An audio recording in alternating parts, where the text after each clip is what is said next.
د زابل مرستیال والي مولوي محب الله حماس په مشرۍ د دولت او رسنیو ترمنځ ناسته ترسره شوه. دا ناسته د زابل اطلاعات او فرهنګ ریاست او خبریالانو خوندیتوب ولایتي کمیټې له لوري جوړه شوې وه. د زابل اطلاعات او فرهنګ رئیس مولوي رحمت الله حماد لومړی د رسنیو او خبریالانو په هکله معلومات وړاندې کړل او د دوی له فعالیت څخه یې خوښي څرګنده کړه. د رسنیو له کار څخه موږ خوښ یو.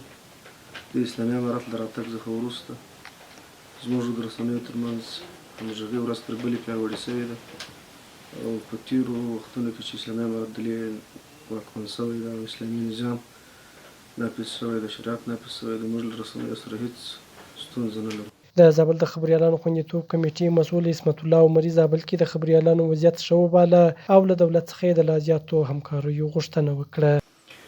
د خبریالانو د فعالیتونو په ارتباط د افغان خبریالانو خوندیتوب کمیټه چې د هېواد په څلورویشت ولایتونو کې استازي لري، دوی فعالیتونه لري او دوی تر ډېره هڅه کړې ده چې د نظام او د خبریالانو ترمنځ د پل حیثیت غوره کړي.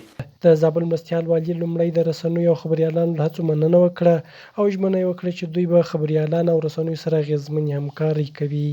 د امنیت او د قومندانۍ مطبوعاتو ویاندویان هم ناست دي، ولایت ویان مولوي صاحب هم ناست ده او که هر وخت په مشکل راتلو تاسو ته یا د امنیتي کسانو لخوا یا له بل طریقه نه انشاءالله موږ په جریان کې اچوو، انشاءالله په وخت باندې به رسیدګي کوو.